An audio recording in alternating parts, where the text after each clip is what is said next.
welcome everyone. We're going to go ahead and get started. You are all here for the event Finding Common Ground with a Conservative Environmentalist.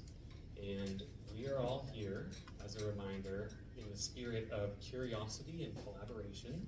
We are working towards a common goal here. We're trying to do climate action and find solutions. So I'm just up here for a couple seconds to introduce our moderator, Jenny Morgan. Hi. Jenny and I met through Citizens Climate Lobby, which is an organization that finds bills in the U.S. Congress, bipartisan bills, and trains ordinary citizens across the country about like how to have the lobbying skills to support those bills and get them passed. And I want to emphasize the keyword bipartisan because that's really the thing that I feel like Jenny and I connected over, because she also just recently wrote a book called Cancel Culture and Climate, which is about how cancel culture is causing us to like miss opportunities to reduce atmospheric pollution out of like perfectionism and a bunch of other things that are discussed in the book, which I encourage you to read. Jenny works for a company that destroys super pollutants so that they don't leak, and Jenny believes that the primary solution for climate action is better communication. All right, let's give it a hand for Jenny. Thank you very much, Nathan. I appreciate your introduction. And I'm just gonna get us started, if this microphone, there we go. I'm just gonna get us started with a little story, a history story. So in 1903, the New York Times published an article saying that we were 1 to 10 million years away from making a flying machine. And there were notable engineers that said, there's no way you'll ever make a flying machine if it's heavier than air. And then literally 3 months after that, the Wright brothers took flight, and that was the first powered flight that we've ever had in our history. And after that happened, there were a lot of people that considered the Wright brothers and their sister, by the way, so it's really the Wright siblings. The Wright siblings were heroes. And then some journalists said it was too small. It wasn't important just because it was such a short flight. It doesn't count. And I feel like that's kind of what we're talking about right now. Like how small is a connection, how small is an action that we take. Right now, every single day, there are over 100,000 flights that go around the world, every single day. And just 120 years ago, it was said to be impossible. So what if we considered right now to be somewhat of our impossible feat for us to actually say that we can come together and we can actually acknowledge the fact that many of us, actually the majority of people, care about the environment and care about the future, care about our loved ones, and that's all something that actually connects each and every one of us. It doesn't necessarily mean that it's defined by our political ideology or the way we support a certain religion or the neighborhood we live in. Those are just aspects of one thing, but we all really care about one thing, which is our loved ones and our future. So that is what I'm here to get us to all talk about today. And I'm going to start off with reiterating what Nathan said about creating an environment that's building trust and coming to this space with curiosity. So comments and questions will be at the end of the session. So if you do have a question or a comment, I suggest you write it down or put it somewhere. But right now, I just want you to be present. And that's the one thing that I ask of you. But I know it's 4 o'clock and we need to get some wiggles out. So I'm going to encourage 30 seconds of interjection right now. So if you want to just scream out kind of what you're here for, what you love about climate action, anything like that, I'll start off. My kids! Does anyone else want to contribute? Mountains. Stewardship. Truth. Collaboration. Justice. Birds. Yes. All right. Any others? Last wiggle? Wait, teamwork. Teamwork. Great. Excellent. Well, let's keep those at the forefront of our minds while we're doing this. And this isn't a debate, it's actually an exploration of how we expand the climate movement by listening, learning, and leading with empathy, even when it's hard, and even when it feels a little bit uncomfortable. So my job as a moderator is to get deep and find connection, and also represent the audience here that's built up of a very diverse group of people. So with that said, hello, Benji Backer. Hello. Nice to meet you. Benji Backer is the founder and CEO of Nature is Nonpartisan, a movement redefining the environment as a nonpartisan issue once and for all. He serves as the executive chairman of the American Conservation Coalition, the country's largest conservative environmental organization, which he founded during his freshman year of college at UW. A best-selling author of The Conservative Environmentalist, Benji has been named a New York Times Changemaker, awarded the Fortune 40 Under 40, Forbes 30 Under 30, GreenViz 30 Under 30, and GRIST 50. That's pretty awesome. Benji is a fellow at the Foundation of Research on Equal Opportunity based in Austin, and is one of the leading youth environmental voices in the country. Above all, Backer is an avid outdoorsman who spends most of his free time in the mountains out west. He's a graduate of the University of Washington and resides in Scottsdale, Arizona. So that is a mouthful of a lot of really cool accomplishments and accolades. So first and foremost, hello, how are you doing? I'm doing well. First of all, thank you for all being here. Getting through I-5 traffic at 4 p.m. or wherever you came from is not always the most fun. So we might have some stragglers coming in, but no, I'm doing really well. I think I spoke at Bloomberg Green earlier this week, and there's been so many great events this week. Geothermal Rising is one of my favorite organizations, and they're holding an event over there, so I might just skip out on this one and go over there. But look, I mean, I think this is a really pivotal moment for us to have this conversation. I think maybe 2 years ago, people didn't think this conversation was necessary because there was a lot of progress happening on climate in the right direction, and now it's being halted and being undone, and so this is a really critical time to be talking about this. I also acknowledge that showing up to an event with a self-identified conservative, if you're not a conservative, is probably like a bold thing in itself, and a lot of conservatives wouldn't do that with liberal people, so I just appreciate that if you are on the left for showing up here, because that means a lot to me. I do think that we put ourselves in stupid boxes in America when it comes to ideology. I'm conservative on some issues, I'm liberal on others, and I have no home with a lot of other issues, and I call myself politically homeless most of the time. So you know, what I said the other day was, when you're writing a book and you call yourself a conservative environmentalist, you should expect not to sell any copies, because conservatives see it and they hate the word environmentalist, and environmentalists see it and they hate the word conservative. And that's what we're trying to change, is that there's so many boxes that we put ourselves in America that allow us to, A, stick in our echo chambers, which is a problem, but really what that leads to is inaction. Because every 2 or 4 years, the other side just undoes what the other side does. And that impacts all of us. And so I had an interview today with the Sierra Club, who, you know, basically, we helped do something with President Trump last week, and we really will work with anybody, and the Sierra Club criticized it. And my team is like, you shouldn't do this interview with them because they criticized this. And I was like, why not? I mean, we got to lean in, right, and have these conversations. And what I said today was, we cannot afford to only get action half the time. We cannot afford to only make progress when the left side of the aisle is in power.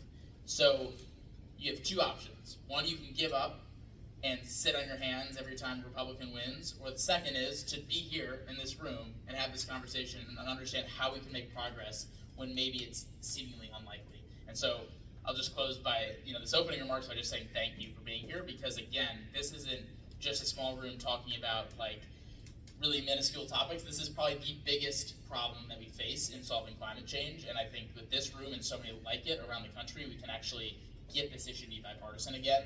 It's the only way to progress. I agree with everything that you just said wholeheartedly. I work in climate every day. We actually know how to solve climate change. It's really just conversations like this that's preventing us from progressing as fast as we need to. So I love that you said all of that. How did you get into this? Like, what got you into this? What brought you to that monologue you just said? Like, that's a lot of growth and knowledge. So how did you get here? Well, I've evolved a lot too. I mean, I went from, a couple things. First of all, I came up to Seattle from Wisconsin as a senior in high school, I was looking up best business schools in the country, and I scrolled down until I found one near the mountains, and that turned out to be UW. So I told my parents I'm going to UW because it's the best business school in a place that I could hike and ski. And they're like, okay. So my passion for the outdoors is really what brings me to this. I came out here because of this.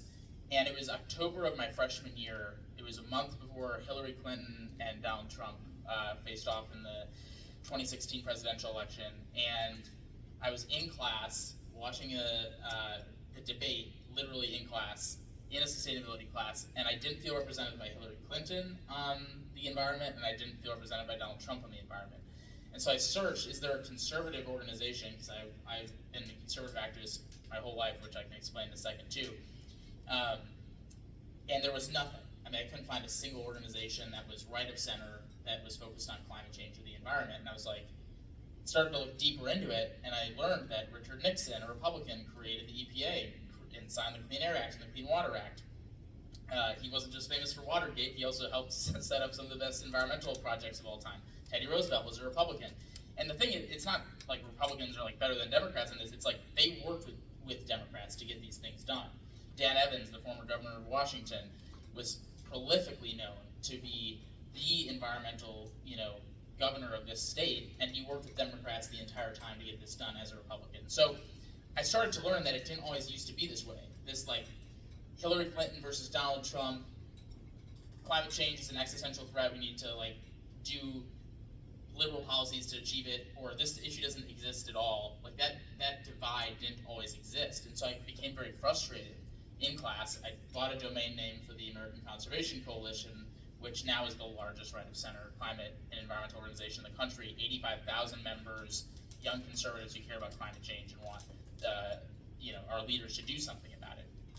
But I also go back to before that, the reason I even was interested in doing that is I grew up in a family of vegan conservatives in Wisconsin.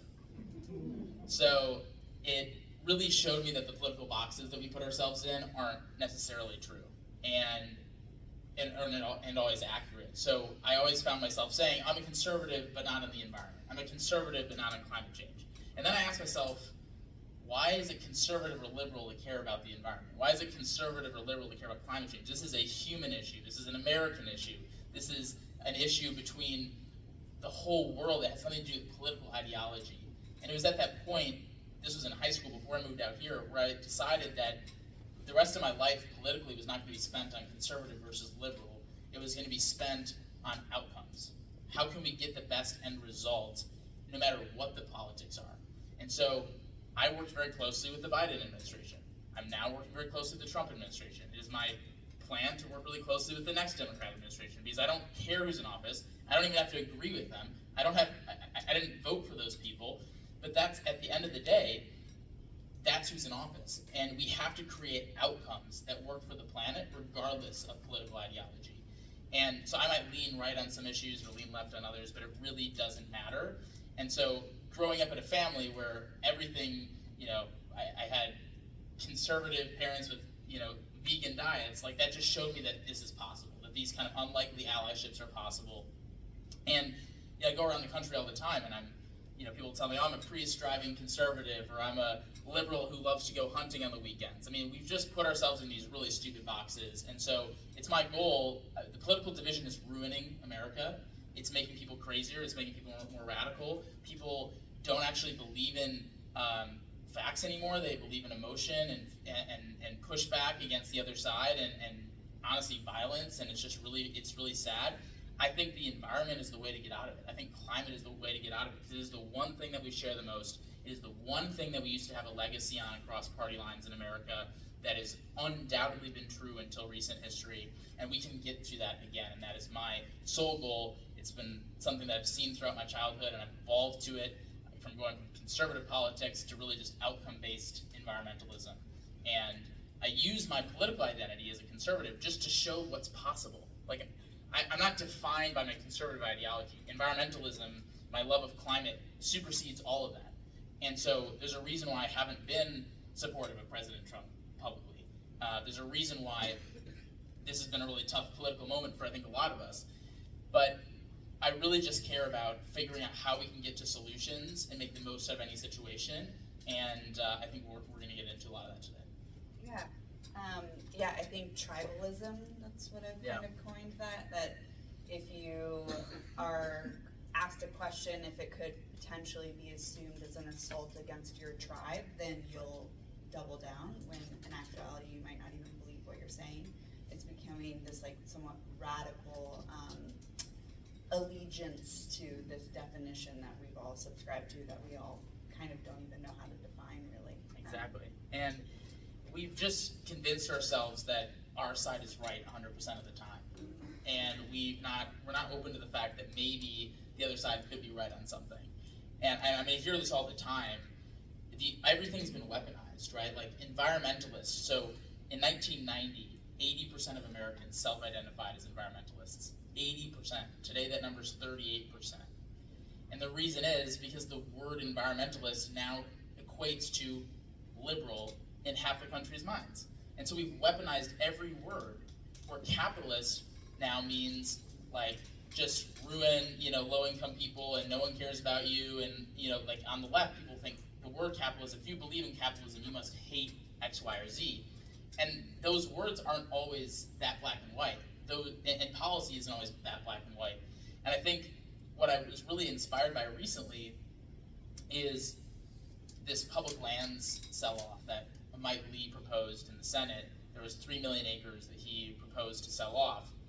And there's a few words and a few terms that are still not politicized yet, thankfully. And national parks and public lands are part of that, thankfully. And so when he announced this sell-off, the whole country erupted. It wasn't just liberals, it was also liberals and conservatives, and that's what stopped it. It wasn't just the Patagonias and REIs of the world, it was also the Cabela's and the hunting and fishing community, and there were redneck conservatives. So I helped bring light to that issue, and I had redneck conservatives in the comments, F you Mike Lee, hands off our land, we're gonna shoot you down if you pass this bill. I'm not condoning that, but it was like, at the same time that Patagonia was saying the same thing in a very different way. We all stopped that as a country, and my thought was, this is the perfect example of what I'm trying to build in America, is this unified, we all come at this for different reasons. People who hunt and fish care about it for a different reason than people who hike and ski, but they want the same end result. They want the environment protected, they want wildlife protected, they want ecosystems protected, they want clean air, they want clean water. They would be in favor, all of those people, for policies that would do that. We hopefully have now awoken a sleeping giant, because it's been there. This bedrock has been there. This underbelly has been there of Americans who want all the same things. And this DC bubble, this media bubble, has made us think that we don't. So I think that we can build on that, and I think it shows that, yes, we've weaponized all these words to be tribal, but deep down, we all don't want that. Right. We all want something better than what's been going on lately. Yeah. So you have a lot of proud moments that you could probably reference. Tell me about the book. What are the core themes? What got you to write it? What made you write a book? Because it's a lot. Well, my girlfriend Zana here can tell you that there's also a lot of down moments, and the Mike Lee thing is a great example of there's a lot of, we won that battle, but then there's also been a reverberation on the other side. And so I think what I do find important in this sort of setting especially is to just be honest that this activism is not always fun, and there are a lot of losses along the way.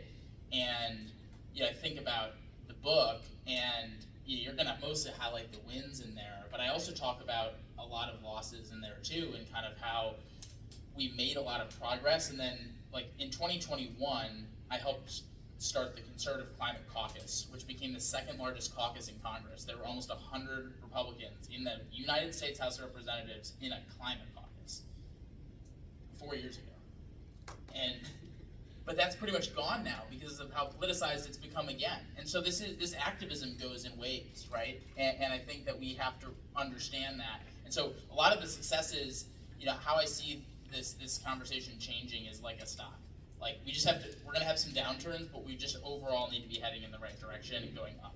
And so when I was writing the book, I just tried to showcase that as someone who's traveled around the country to conservative places, I've toured duck hunting areas in Louisiana with the most conservative rednecks, and I visited solar farms in the middle of the lowest income neighborhoods in Baltimore and everywhere in between, the desire for similar outcomes is undoubtedly true, and that's actually been one of the most frustrating parts about watching politics for the last few years, is that I know behind the Marjorie Taylor Greene versus AOC social media food fight that we see every day, Americans don't really want that sort of thing.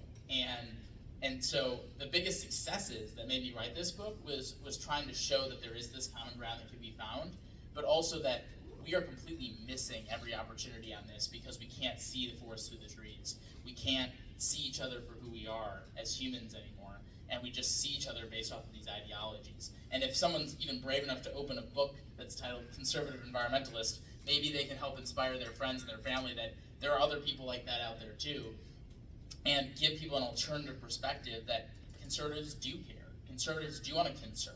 It's literally in the name. It's part of the legacy, it's part of the heritage, and until we tap into those sorts of communities and what they care about, we won't be able to get to the same end goal. So, I would also just say, we've also completely misunderstood each other. I mean, I grew up in Wisconsin. A reason for someone to care about the environment in Wisconsin is very different than someone in Washington State. And so we're not speaking each other's language well at all. Rural communities aren't being talked to correctly by the climate community, but the rural community is also not talking to the climate community correctly either.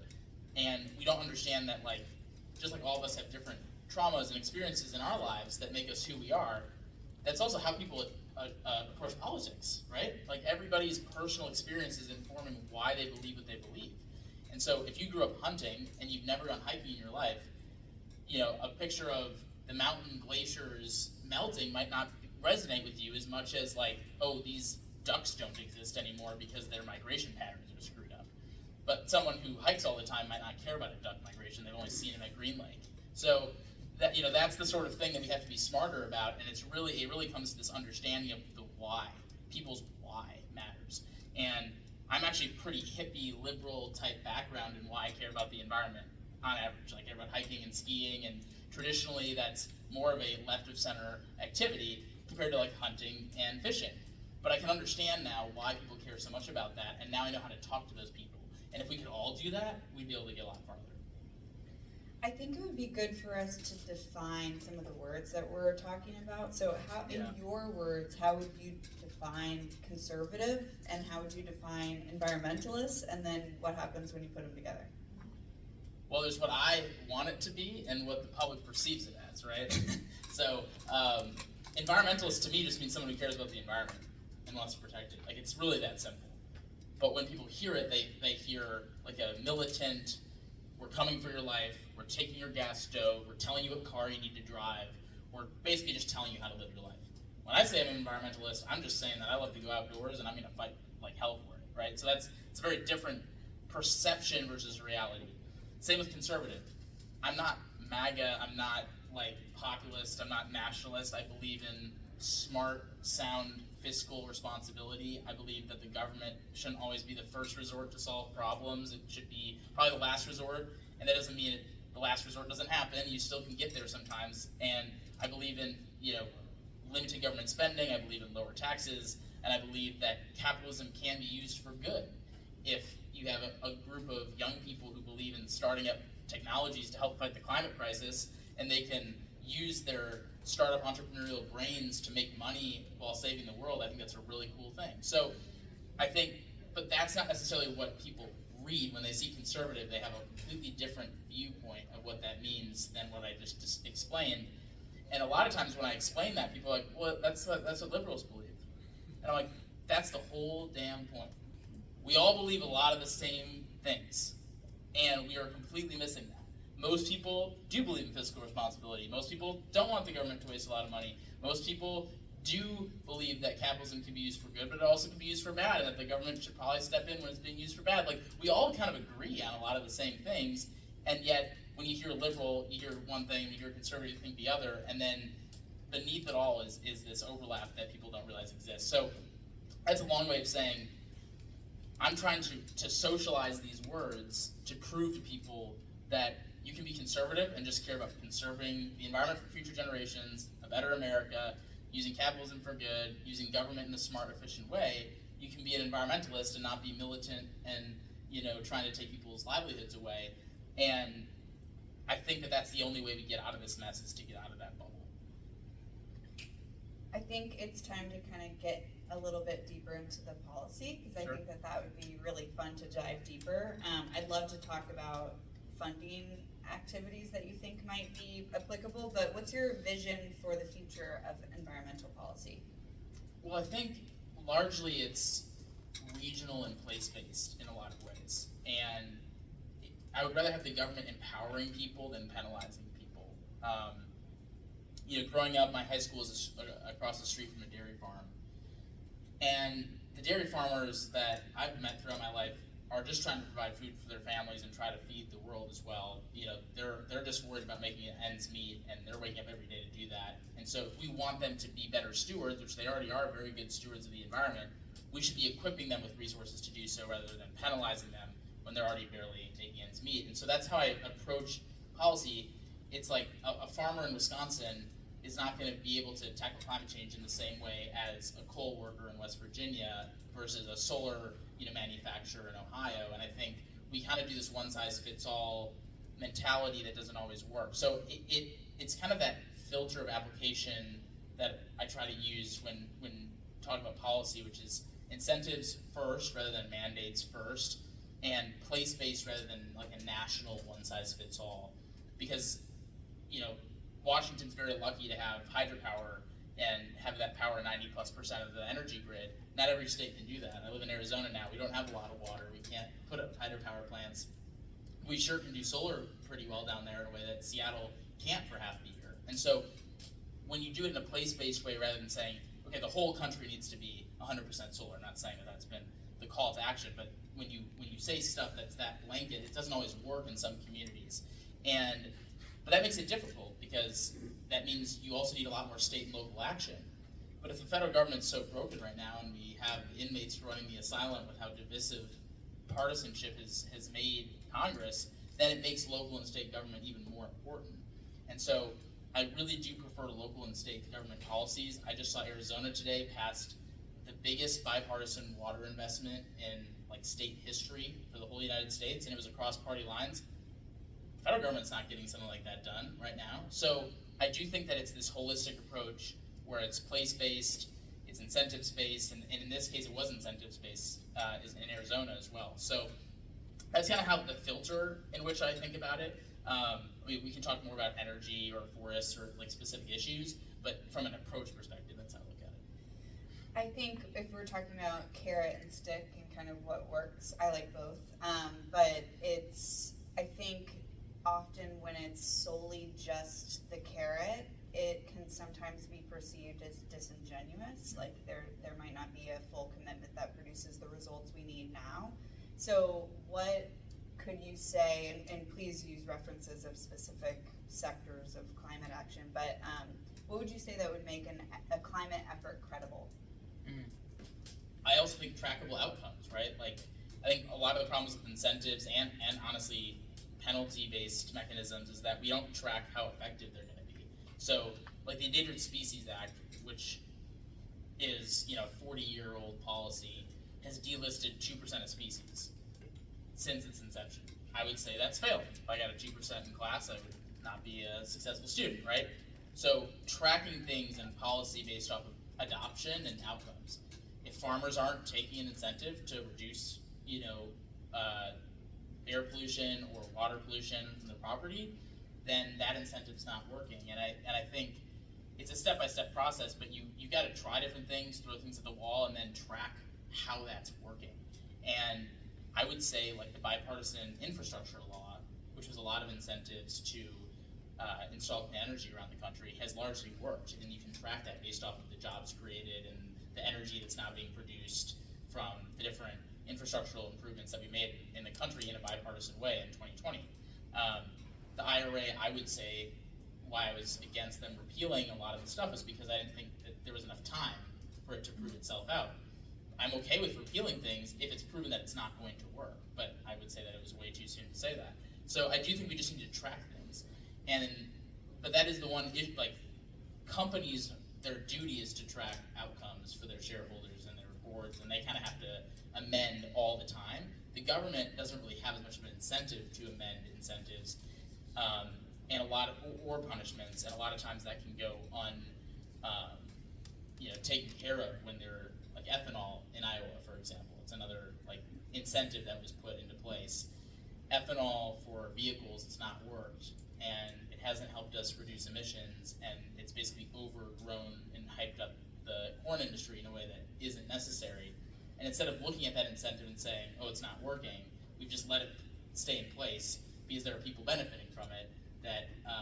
So this is a very complicated topic, but I think it needs to be metrics-based, outcomes-based, tracked, and then we have to admit that we have to be willing to admit that we were wrong too, right? We can try something and say, oh, that policy didn't work, that mandate didn't work, or that incentive didn't work, and I think politicians don't really have an incentive to do that, unfortunately. The president has a lot of influence over environmental policy, so how would you think about today if Vice President Harris was elected or President Trump was elected? Like, where do you think climate would be today? I think the challenges are very different depending on the situation. One of the issues that I had with President Biden was that he did sort of think, okay, I've got this majority, I'm just going to ram through as much as I can get through and not try to work with Republicans. And then they were surprised when Republicans took over that they were like, we weren't a part of that, and now we're going to try to undo it. I remember when the IRA passed, I was like, this is great. But I think it's going to be undone in a few years because they rammed it through a reconciliation bill and didn't try to work with Republicans at all. And they're like, no, the money's going to Republican states. And I'm like, that doesn't matter. That's like saying the coal industry is putting new jobs and new industries in Democrat states, and I bet they're gonna love it. I bet they're just gonna love it. Like, it wouldn't work unless you had the buy-in of those local communities in the first place. So I think if Harris was president, again, what I view, sounds like someone blew their nose. If Harris was president, it would be, are we just further wedging climate and the environment as a partisan issue and trying to just jam as much through that's just going to get undone the next time? Right now, we're trying to mitigate damage instead. So neither are great situations. Our role as an organization is to show politicians that, especially the president, that people want clean energy, people want clean air, people want clean water, people want restored ecosystems, and that if they're going to do this cut by 1,000 cuts approach, that they better rebuild with something, because there is an expectation in America to act on climate, to act on environmental protection, to act on conservation. That is a inherent expectation for Americans right now. And I would say 6 months in, we're not winning that argument, but there's a lot of ball game left. And I do think that we need to not sit on our hands and just give up in a time when there's, again, 3.5 years left, and they need to see that Americans want climate and environmental action. Right now they think it's just liberals that want it, and they're just trying to play a culture war game. So that's how we're playing this situation. But in the Harris situation, we'd be trying to convince them that Republican voices matter, conservative voices matter, and try to jam those voices in the door in a way that maybe it's the flip right now. Do you think this is going to be like a necessary eureka moment for all Americans, or do you think we'll have to hit a lower bottom to really feel what divide actually produces before we start to rebuild, or do you think this is the eureka moment? That's tough. I want to say that we've hit rock bottom. I think we might have hit rock bottom on climate as maybe the uplifting statement of this. Yeah. The non-uplifting statement is I don't think we've hit rock bottom yet on the polarization in this country. I don't think it's going to end up being violent in a national way, but I do think the way that algorithms are, the way that social media is, the way that the news media is, it's incentivized to make us hate each other. That's the whole point, and they're not even being secretive about it. And the algorithm literally shows you the most hateful, divisive thing possible, the most simplified thing possible, and I don't know if that's going to go away anytime soon. And so that is a worry that I have for sure. And I do think I definitely don't have the answer on Yeah. how to change that. But banning algorithms might be a way to do that. I don't know. But there is a real divide in America that's growing, and we all think the other person's evil, and that's not always true. It's usually not true. A really good example of this was this public land sell-off. 90% of Americans opposed the sell-off of public lands, but you wouldn't know it by watching social media because everyone was saying Trump and Republicans are trying to sell off all the public land and they all hate you and whatever. When in DC, all the Republicans were going to Trump and Mike Lee and saying, you cannot do this. This is not okay. My voters don't want this. I don't want this. But that's a story that doesn't get told because there's not an incentive to tell that story.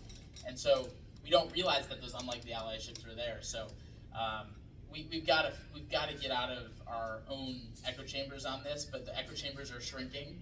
It's becoming even smaller, and there's an incentive to divide us. I do think like the divide on climate is as bad as it can get. I mean, it's literally, I don't know how much it could get worse. I mean, we're seeing opening of coal plants now for no reason. So, I mean, I think that we hopefully hit rock bottom there and we'll start to move back. Yeah. But I do caution for all of us who care about other issues outside of climate to not let this divide get worse on those issues too. Yeah, I agree. I think that gets us to how you made a lot of amazing things possible. Your organization, Nature is Nonpartisan, recently convinced President Trump to sign a new executive order. So I would love to learn more about Make America Beautiful Again and how it came about and how you made that possible. Well, I actually would like to start with the comments of the Washington Post. So Washington Post did an article on it. They posted about it on their Instagram, and if you look at the comments, it was all like, this makes so much sense.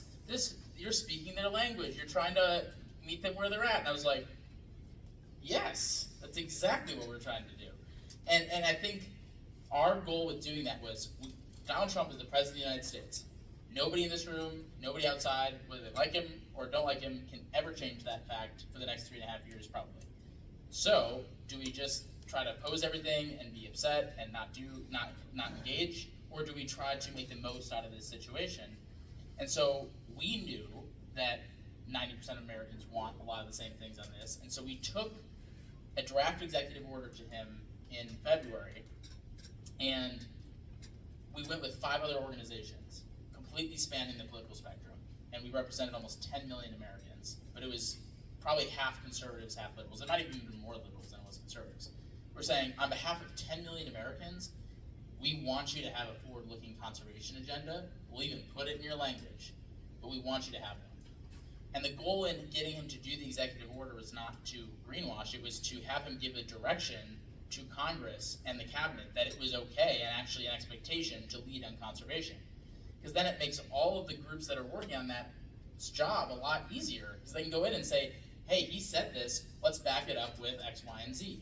And so we already have a roadmap that we've created for the cabinet and for Congress of about 40 different policies that the American people overwhelmingly support across partisan lines. And we're asking Congress and the cabinet to get those done over the next 3.5 years. Do I know for sure, as of right now, 2 weeks after the EO got signed, if it's going to work or not? I don't. But that's the best chance we have, and so that's why we tried to do it.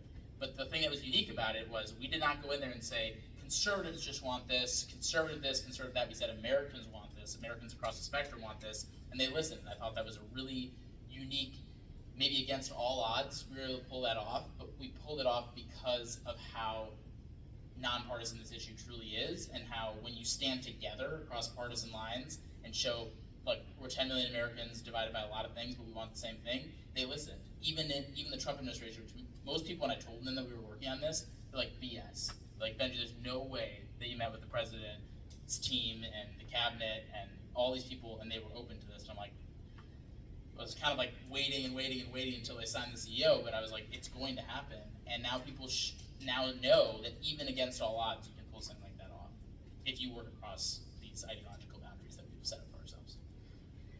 One thing I really just admire about you as you're talking is your ability to recognize duality and like hold 2 truths at the same time. I think that that's really important, and I think that's actually very true for most of us, just a lot of people don't openly admit that. So I really liked how you tackle that head on. Well, I can't hate liberals when I love liberals. And I can't hate conservatives when I love conservatives. And I can't hate Americans when I love Americans, right? And I try to talk to people across the spectrum all the time. That's my job. And these are just really well-intentioned, amazing people who want to leave the world better than they found it. And so I can't go online and spew hate. I can't go online and spew divisive comments because I know better. And I do think that if our leaders were more willing to work outside their echo chamber too, they'd realize like there's a reason why senators in the past didn't say threats against each other like senators do now. It's because they used to hang out with each other and talk to each other and go to dinner with each other, and they used to know each other as human beings. And now it's just they know each other through these online personas, and then they meet up in the Senate hall to vote every once in a while. So I think it's the duality of just understanding that like everyone has a reason for believing what they believe. Everyone has a good reason for that, and who am I to say what's right and what's wrong? We can just do the best that we can with these diverse opinions. And I've lived in Seattle, Washington, and rural Wisconsin, and Arizona, purple state, blue state, red area, and all people have been equally as good to me, equally as loving, equally as caring, and why would I not have that duality given that information? Yeah, I love that. Do they still do the softball game? I thought that was like a thing. That's like the one thing they do now, but now it's all about like partisan attacks at the game. Like even recently, like both sides were making fun of different, like in very like, not in good faith about like people falling, and I'm just like, this is like a middle school thing. Like, Johnny fell over there. Right. Yeah, that's basically what they do. I think the American people want to see themselves in their leader. Right. Well, okay, I'm going to wrap up with 2 more questions and then we'll open up to audience.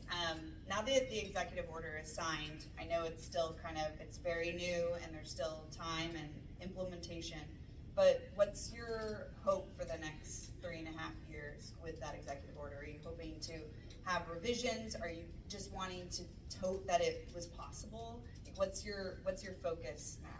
Well, toting that it was possible is the absolute bare minimum. Yeah. But I mean, I think that's a lot. Right, it is a lot, but I think we've got a real opportunity. So the most inspiring thing I think that's happened in the last couple of years, in my opinion, that I've been a part of is when we knew the EO was going to get signed, I sent out an email to about 25 nonprofit leaders, CEOs of the biggest conservation environmental groups in the country, everyone from the National Wildlife Federation to the Nature Conservancy, Audubon, etc., talk about birds. And all of them showed up in Arizona to find common ground and what we could all push for together after the EO was signed. So now we have this roadmap that literally represents almost 30 million Americans. These groups represent 30 million Americans that are all standing together. That's almost 10% of America, just in these nonprofits alone, saying we want to reforest the American West. We want to end mega fires. We want to fix water, quality issues and incentivize more efficiency. And there's policies beneath all those things. And I don't know if any time in my life that's ever happened where all these groups are standing together. In fact, usually as a nonprofit leader, they usually fight for funding, for attention, for whatever, even if they're pretty aligned. They're all pushing for the same agenda now because this moment is so bad that that's what it took. And so that's the silver lining of all this, is that it's like proving, okay, like maybe now we can find some love for each other again and get on the same page. They all showed up.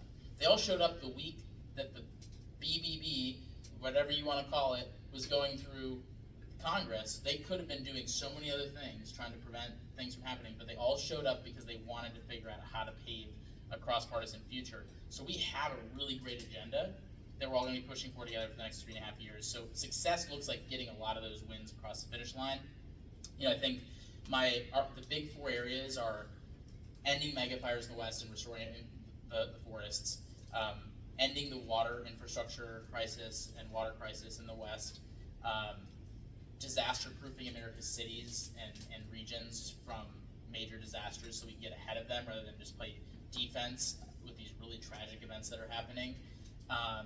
And then also restoring America's ecosystems. So there's a huge call to restore about 60% of grasslands, wetlands, and prairies, put massive funding into wildlife corridors, into national parks, public lands. And so getting those things across the finish line, even two of those things across the finish line, I would be really happy with that. And if there are people in the room here that want to be able to have a balanced approach to other people that they might meet along their way, what would be your kind of final piece of advice?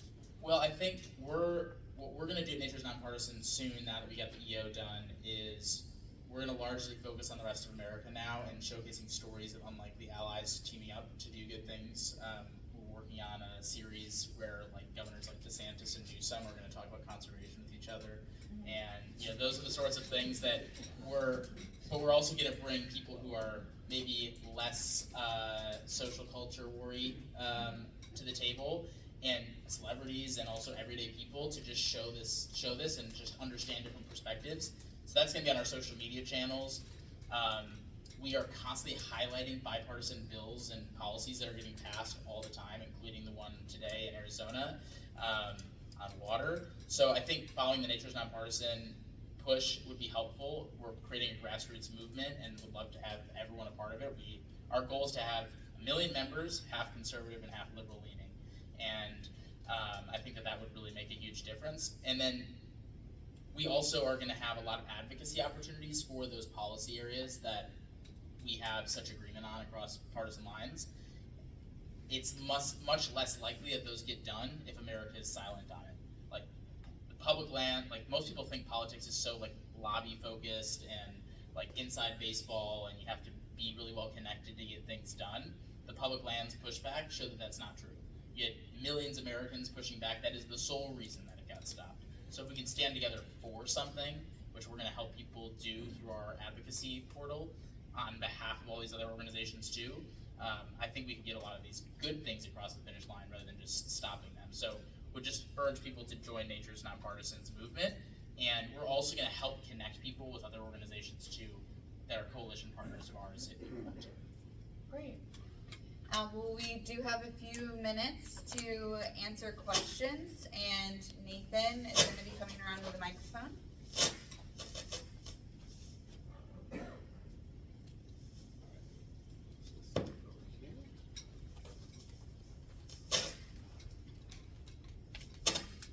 It was really cool to hear you talk. I don't want to say I identify as a conservative as well, but I do as well. So Heck yeah. really cool to hear your POV. I'm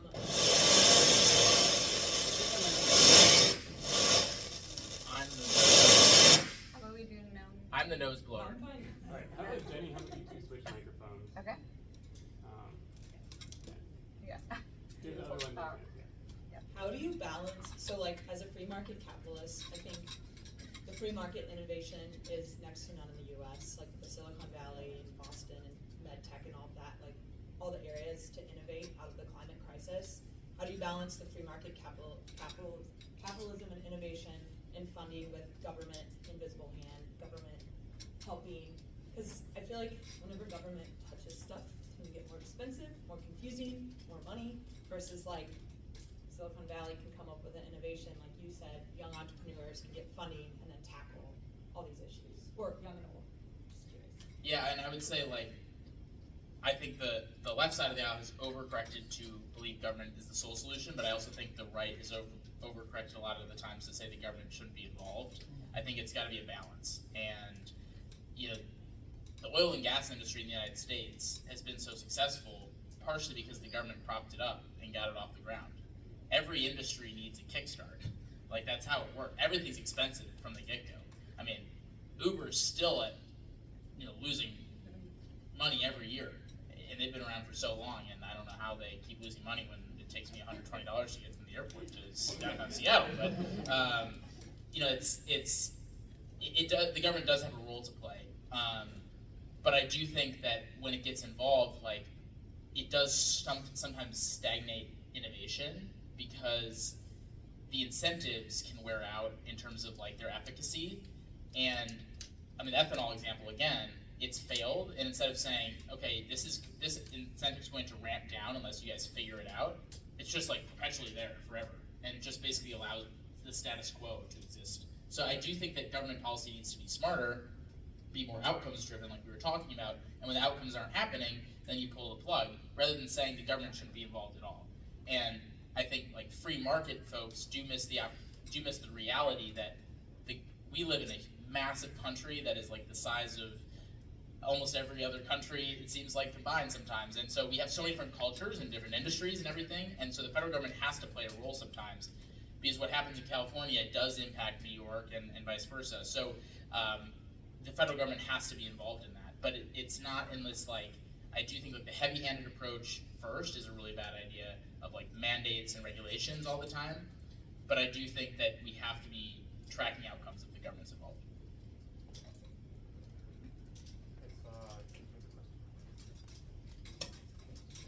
Thanks so much.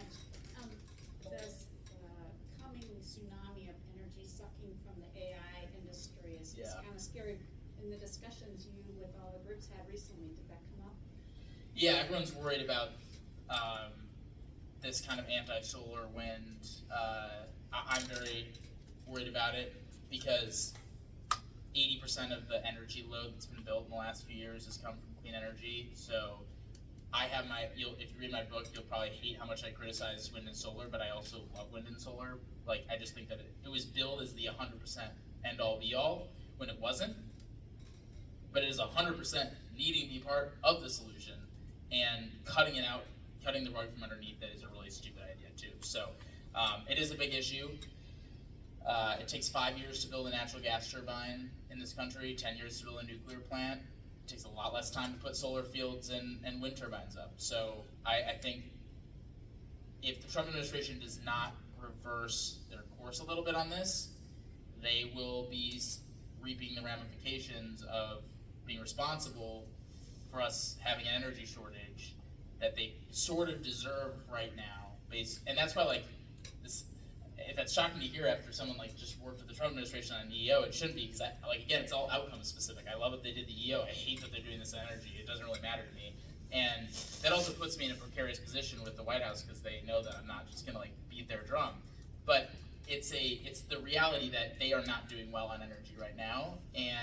But I will say, I think in previous administrations, the anti-oil and gas and nuclear approach also failed, because we didn't build any nuclear plants, and we would love some nuclear plants right now. And we'd also love to have not shut down nuclear plants in places like California and New York, where now Democrat governors that tried to shut it down are trying to restart them, and they're like frantically trying to get it done as quickly as they can. So that's also because energy somehow became political as well and partisan. And it wasn't about outcomes, it was about ideology. And that's really the main thing, is that even more than conservation and the environment, I would say even more than climate sometimes, the energy conversation has become super partisan, and it at some point is going to reap massive consequences for us. Both sides are complicit. Obviously, the right now is very complicit in that, because they're actively doing things to undermine energy in the United States. And if you're energy dominant, if you're energy independent, you don't shut down really critical energy sources.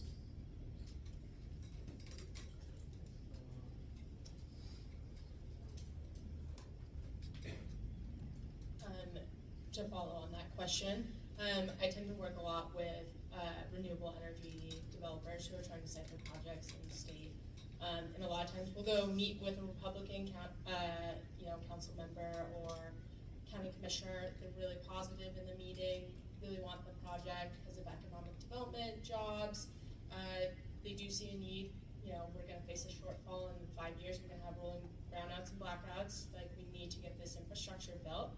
The second the Facebook misinformation goes through their community and they fold like a paper bag, how would you recommend working to try to combat that misinformation in some of these communities?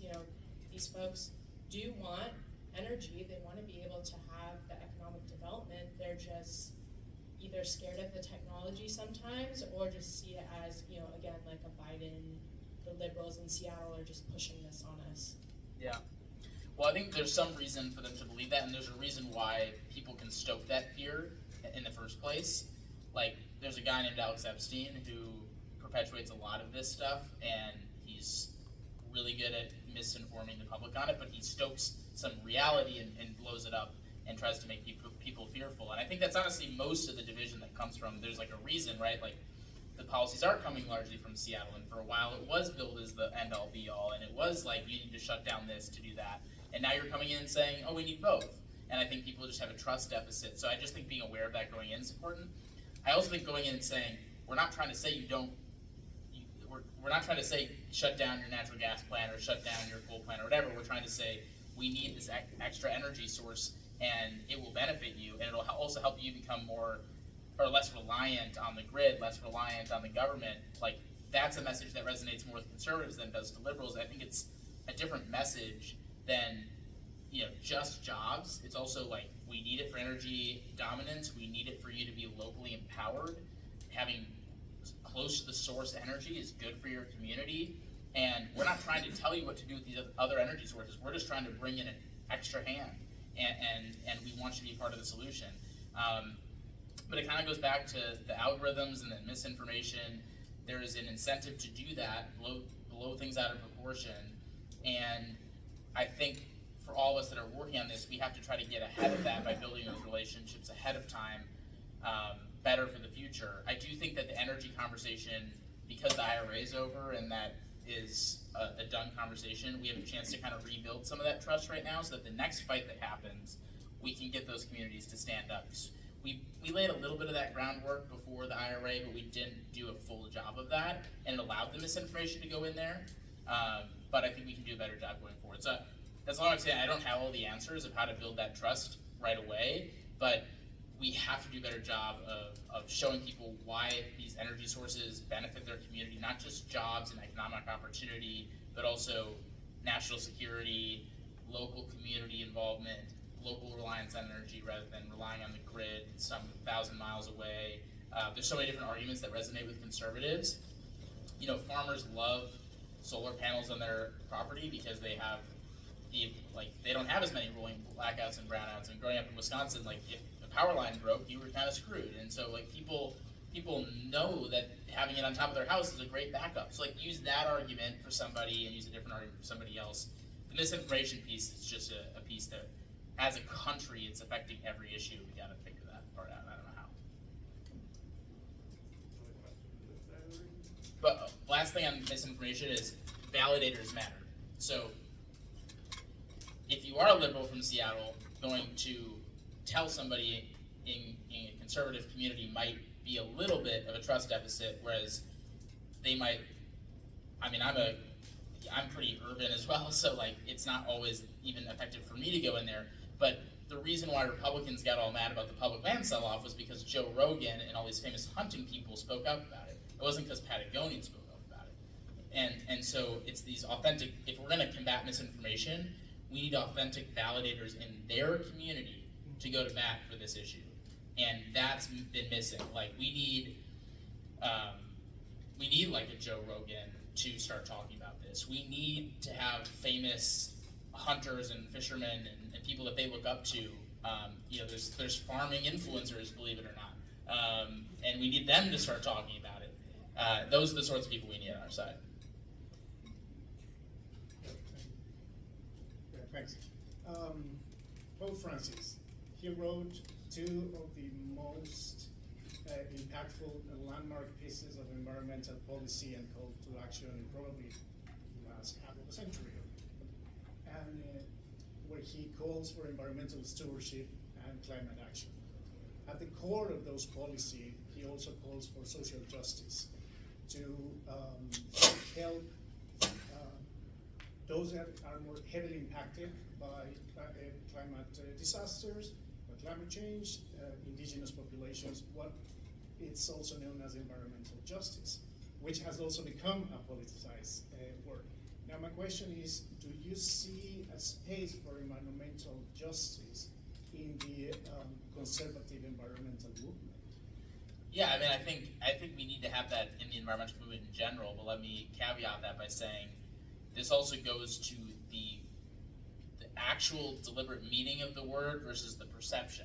The perception is that environmental justice is only targeted at Black and brown communities in the inner city of Chicago or Baltimore or something, when in reality, I know the people working on it are talking about those communities and the poor communities in the South that are struggling with similar environmental disasters at the same time.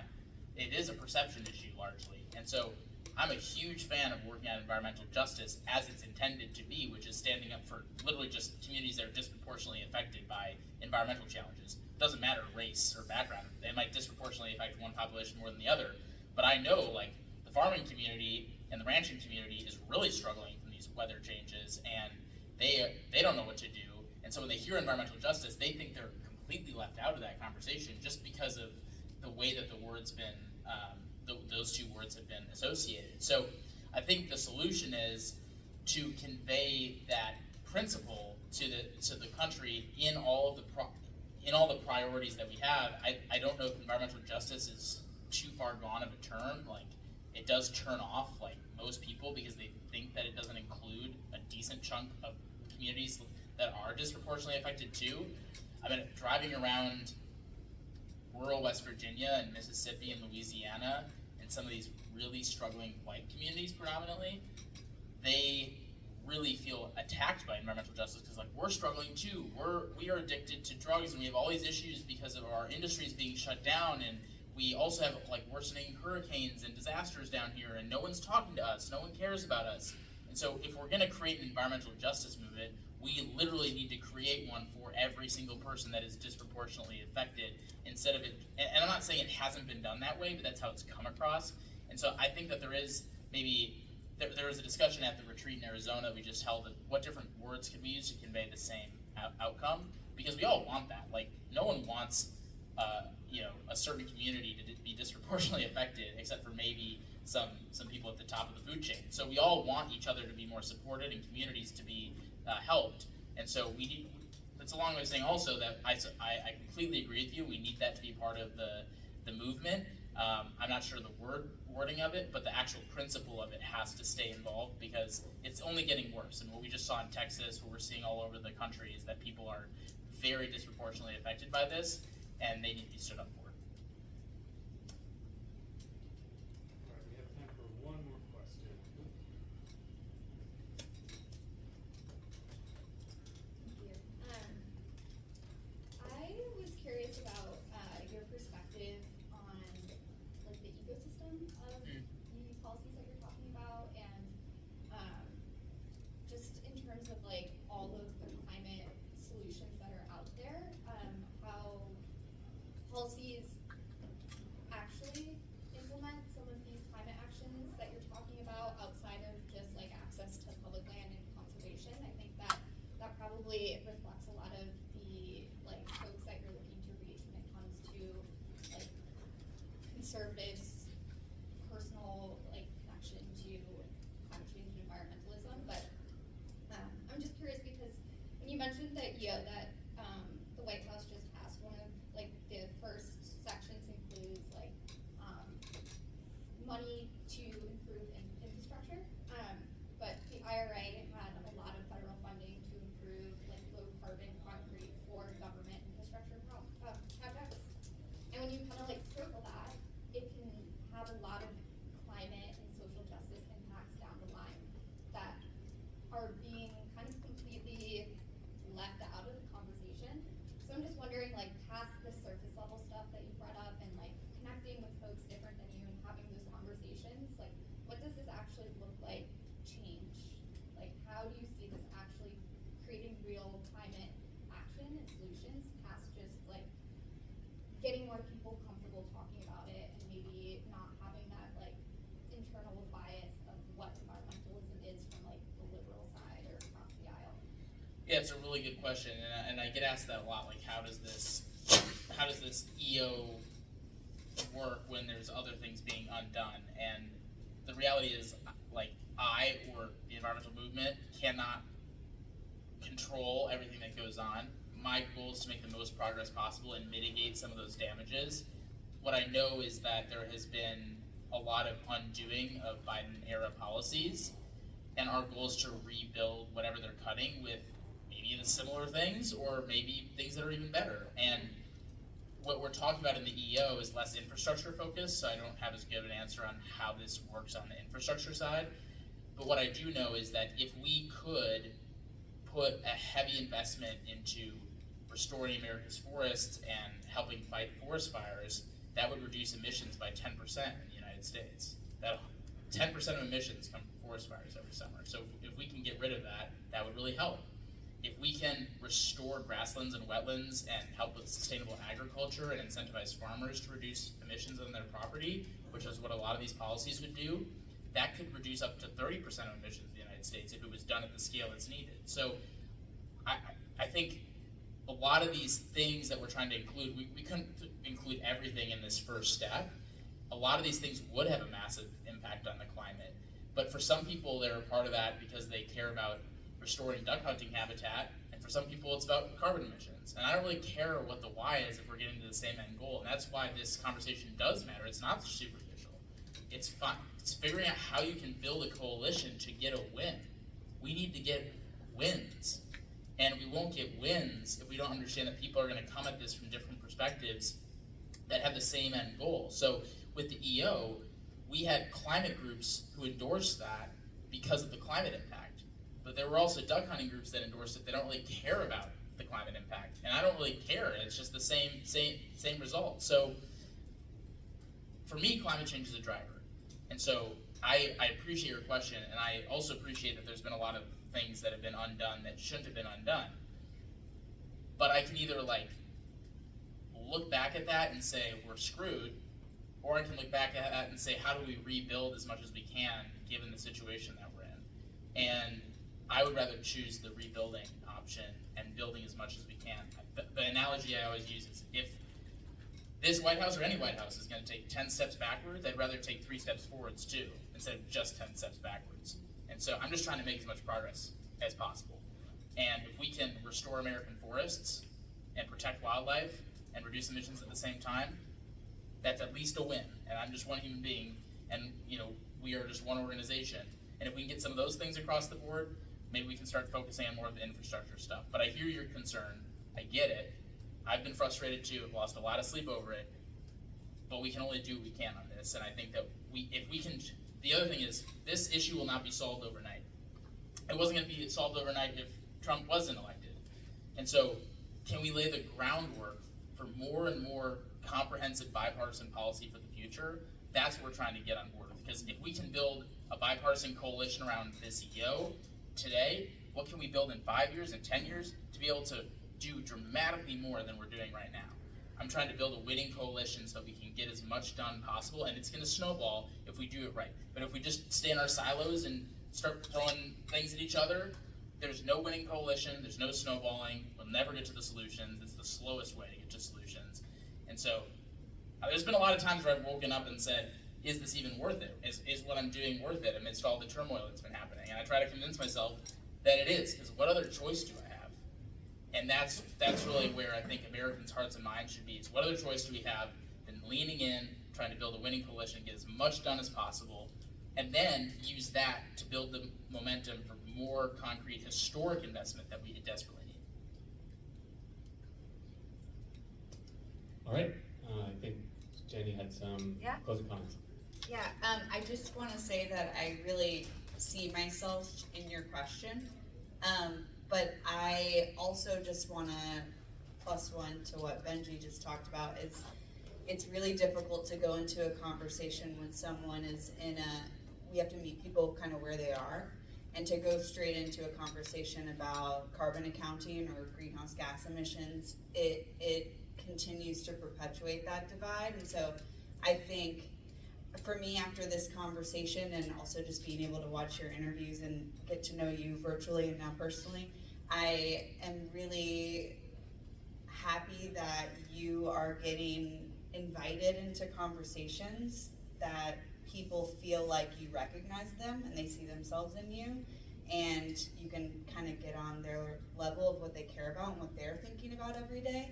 And I also really recognize how you're saying you're one person, but I truly do believe that what you're doing, even though it is one-to-one conversations, I think that can scale.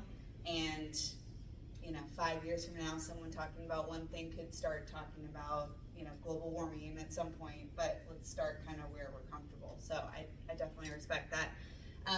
For me, I'm just gonna leave it with those thoughts of what I got out of this conversation. I hope you all got a lot out of that. I'd love to invite Benji to give one last word of wisdom, or, I mean, you've given us a lot, but, thank you. Well, thank you, and I think I also have a lot of appreciation for that question. My goal in the next 5 years is to make this issue nonpartisan once and for all, so we don't have to have this conversation again. And I think we can get there against the odds, but I think that this uniquely difficult time actually paves a road for us to figure, it forces us for people to show up and have tough conversations who have the same end goal. And that's what I saw in Arizona with these groups staying together.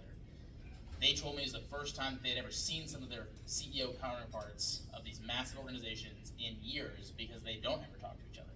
So can we build these unlikely alliances because of how difficult the situation is so that we never have to deal with this difficult situation ever again?